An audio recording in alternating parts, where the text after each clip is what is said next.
আসুন আজকে আরেকটু বিশদে আলোচনা। হয়তো আজকের আলোচনা থেকে আপনি জানতে পারবেন যে হ্যাঁ, আমিও তো ঠিক একই সমস্যায় ভুগছি, তাহলে ট্রিটমেন্ট কত তাড়াতাড়ি শুরু করা যায়। তো জিআরডির ফুল ফর্মটা কি? জিআরডি হচ্ছে গ্যাস্ট্রো এসোফেজিয়াল রিফ্লাক্স ডিজিজ। মানে আমাদের যে পেটে অ্যাসিড রয়েছে সেটা কোনো কারণের জন্য আমার খাদ্যনালীতে ব্যাক করে ফ্লো করে চলে আসছে, সেই জন্য আমার বুকে জ্বালা হচ্ছে বা আমার মুখ টক হয়ে যাচ্ছে বা মুখে আমার খাবার চলে আসছে। একে আমরা যখন এই সমস্যাটা যখন রিপিটেড বারবার হতে থাকে তাকে আমরা জিআরডি বলি।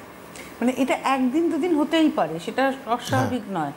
নর্মালি আমরা অনেক সময় দেখি মাঝে সাঝে একটু হলে সেটা কোনো প্রবলেম নেই, কিন্তু এটা যখন বারবার আমাদের প্রবলেমটা হচ্ছে তাহলে এই রোগটাকে নাম দেওয়া হয়েছে জিআরডি।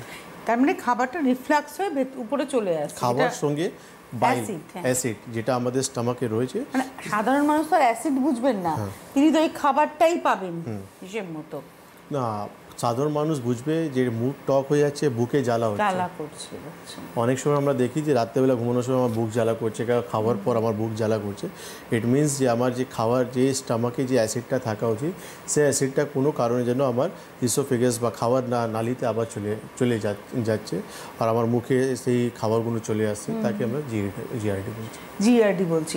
তার মানে এর সিমটমস হচ্ছে এই একটাই না, এর সঙ্গে আমাদের অ্যাসিডের সমস্যা হবে, পেটে গ্যাসের প্রবলেম হবে, ইনডাইজেশনের সমস্যা হবে, পেট ফুলা থাকার একটা সমস্যা হবে আমাদের, আনইজি ফিল একটা সমস্যা হবে আমাদের।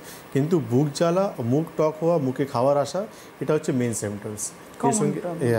এর সঙ্গে পেট ফুলা, ইনডাইজেশন একটা সমস্যা। তো এই সিমটমসটা কমনলি জিআরডিতে প্রেজেন্ট থাকে।